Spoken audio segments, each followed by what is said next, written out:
हम आईबीएस के प्रकार के बारे में जान रहे थे तथा हमने इसके विशेषकर दो प्रकारों के बारे में जान लिया था, जो आईबीएस वात से होता है, जो आईबीएस पित्त से होता है। अब हम जानेंगे कि जो आईबीएस कफ से होता है वो किस प्रकार का होता है, खास करके जिसे कफज ग्रहणी भी कहा जाता है। तो आइए उसके बारे में हम जानते हैं डिटेल से, ताकि आप पहचान सके कि आपको किस प्रकार का आईबीएस है। और वीडियो को शुरू करते हैं।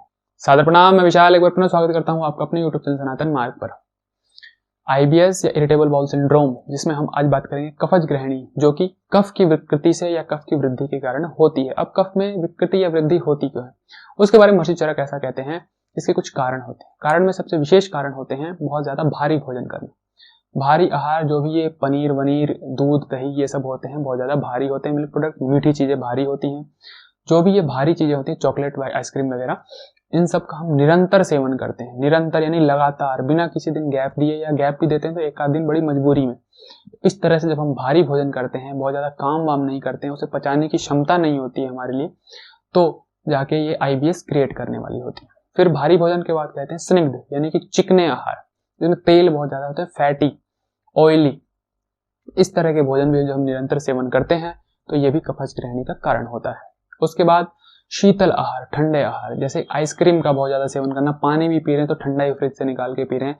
जो कॉफी भी आजकल चली है तो पता नहीं क्या कोल्ड वोल्ड नाम चला है, चाय का भी कोल्ड वोल्ड कर दिया गया, सब कुछ एकदम ठंडा ठंडा करके लिए जा रहे हैं। तो इतना ठंडा जब जाएगा तो फिर अग्नि तो बुझने ही वाली है। अग्नि को कुछ उष्णता चाहिए, कुछ स्निग्धता चाहिए, तो तब जाके वो प्रज्वलित होती है। लेकिन आग पे जब आप पानी डालने का काम करेंगे तो बुझेगी। आग पे घी डालेंगे तो भड़केगी।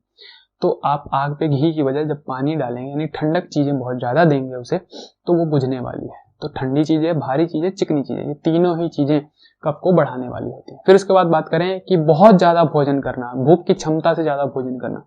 क्षमता है 1 रोटी 2 रोटी की। फिर उसके बाद आपका काम है बैठ के ऑफिस में या घर पे ही रहना, बहुत ज्यादा कूद फान चलना फिरना नहीं है, यानी कि उसका भी आपको पाचन अच्छे से नहीं होने वाला है।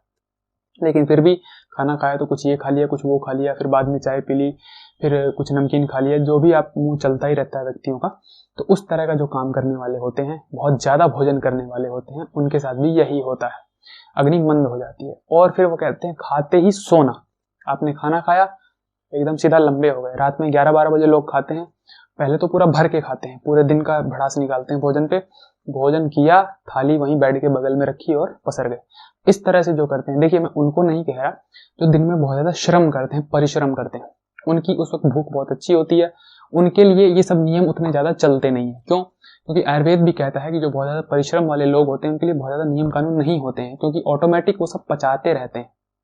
वो सोए भी हैं तो उनके शरीर में लग रहा है। क्यों? क्योंकि उनकी अग्नि प्रदीप्त है, पाचन अच्छा है, दिन भर उन्होंने काम किया है, जिसके कारण पाचन खुला हुआ है।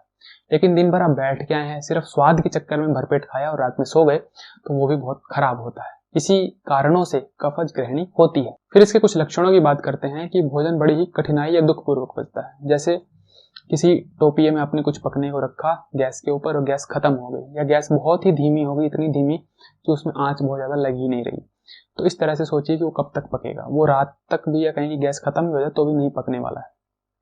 इसी प्रकार से भोजन आपने खा लिया, अग्नि है नहीं, पाचन के जो जूसीज होते हैं, पाचक रस होते हैं, वो उतने हैं नहीं कारगर, तो फिर वो क्या है, भोजन पड़े ही रहने वाला है। फिर उसके बाद थोड़ी देर बाद, या कहीं कि बहुत समय बाद, बड़ी कठिनाई से पक के जो भी आधा कच्चा पकेगा वो नीचे से पास हो जाने वाला है।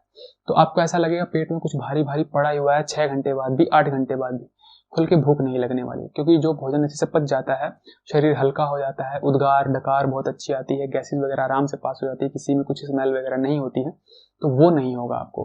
पेट भारी भारी, मन भारी भारी, शरीर भारी भारी बना रहेगा, कठिनाई पूर्वक भोजन पचेगा। फिर उसके बाद वो कहते हैं कि जी मिचलाना, यानी कि जी मिचलाएगा और भोजन पड़े पड़े कई देर बाद फिर वापस वमन के रूप में भी निकल सकता है। किसी किसी को वोमिटिंग बहुत ज्यादा होती है, उल्टी होने लगती है। खाना खाया, 4-6 घंटे पड़ा रहा, 8 घंटे पड़ा रहा, या कहीं कि उसको बाद में थोड़ी देर बाद उल्टी हो गया, इस तरह से हो जाता है। फिर भोजन में अरुचि हो जाती है कि इंटरेस्ट नहीं रहता है भोजन के अंदर, खाने की बिल्कुल दिल से इच्छा होती नहीं, क्योंकि भूख खुल के लगती नहीं है। व्यक्ति किसी मजबूरी बस, या कहीं कि समय हो जाने से खाना घर में पक गया है इस कारण से खा लेता है, लेकिन खुद की इच्छा उसकी कभी नहीं होती भोजन की। मुख में ऐसा लगता है कि मल लिपा हुआ, अर्थात कि कुछ ऐसा लगता है कि गोबर जैसा, इस तरह की चीज मतलब लिपी हुई है, ऐसा आयुर्वेद का कहना है। मैं ये नाम ले रहा हूँ सिर्फ इसलिए क्योंकि वैसा उसमें बताया गया है। तो मुख में ऐसा लगता है कि मल इत्यादि लिपा हुआ है, कुछ खराब स्वाद आता है, या कहें कि स्वाद ही नहीं आता है, कुछ ऐसा लगता है कि बिना टेस्टलेस चीज कुछ पोता हुआ है मुंह में। उसके बाद मुख का स्वाद मीठा भी हो सकता है, यानी कि मुख मीठा मीठा भी बना रह सकता है। इस तरह की उसमें समस्या होती है। फिर वह कहते हैं कफ की वृद्धि हो जाती है, यानी कि बार बार मुख में लार वगैरह बहुत ज्यादा आते हैं, जो हमारी ग्रंथियां होती है लार का स्राव बहुत ज्यादा करती हैं। साइनस वगैरह हो सकता है, नाक से पानी वानी गिरना, या कफ की समस्या हो सकती है। तो इस तरह की जो कफज ग्रहणी है उसके अंदर कफ की विकृति होने से कफ शरीर में बढ़ सकता है और ऊपर के मार्ग में जो कि आपको समस्या उत्पन्न कर सकता है। फिर भारीपन जैसी समस्या, खास करके पेट में भारीपन लगना, हृदय में, छाती पे कुछ बहुत ज्यादा भार या वजन जैसा, या कहें कि सीना बहुत ज्यादा ऐसा लगे बहुत बड़ा हो गया है, दिल बहुत ज्यादा हैवी हो गया है, इस तरह की समस्या होगी। दूषित डकार आएगी उसके अंदर, खास करके मीठी डकारें आएंगी। तो इस तरह की जो समस्या होगी कफज ग्रहणी में आपको दिखाई पड़े। फिर वह कहते हैं कि शरीर में तनाव इत्यादि होगा, यानी कि खास करके मानसिक तनाव, आप मेंटली डिस्टर्ब हो जाएंगे, या कहें कि मानसिक भारीपन होगा, बिल्कुल मंद बुद्धि जैसा होगा। जैसे कफ का गुण होता है भारीपन, तो ये दिमाग पे जब आपके बैठ जाएगा तो वो ऐसा करेगा कि बहुत ज्यादा भारीपन लाएगा। बुद्धि कुछ सोच समझ नहीं पाएगी, बहुत लेट रिएक्ट करेंगे आप, चीजों को बहुत लेट समझ पाएंगे। तो उस तरह की जो स्थिति हो जाएगी, या बिल्कुल गुमसुम से रहेंगे, किसी चीज को सोच विचार करने की क्षमता नहीं रहेगी। फिर आलस होगा, कुछ काम करने का मन नहीं करेगा, शरीर में शक्तिहीन हो जाएगा शरीर, यानी कि बल नहीं रहेगा। ऐसे दिखने में तो वजन वगैरह नहीं खूब घटता कफ वालों का, खास करके कफज ग्रहणी में, लेकिन बल नहीं रह जाता शरीर के अंदर। खास करके मैथुन इत्यादि की जो चेष्टा है, इच्छा है, वो नहीं रह जाती है। बहुत ज्यादा उत्तेजित करने पर भी मैथुन कर्म में उनकी प्रवृत्ति नहीं होती है। इस तरह की उन्हें समस्या हो जाती है। फिर बात करें मल की, तो मल के बारे में ऐसा कहते हैं कि मल टूट टूट कर आता है, यानी कि रुक रुक कर आता है, थोड़ा थोड़ा आता है, और काफी ज्यादा पतला तो नहीं होता, लेकिन उसमें श्लेष्म में चिकनाई होती है, यानी कि उसके अंदर कुछ म्यूकस जैसा होता है, कफ वगैरह उसके अंदर निकलता है। तो मल रुक रुक कर आता है, बहुत लंबे काल तक बैठना पड़ता है। फिर उसमें कफ वगैरह हो सकता है, और वो भारी होता है, जो जल वगैरह होगा उसके अंदर डूब जाएगा, यानी कि जिस जल में मल गिरेगा तो मल ऊपर नहीं तैरेगा, वो डूब जाता है भारीपन के कारण। तो इस तरह के कुछ वो लक्षण बताते हैं मल के बारे में।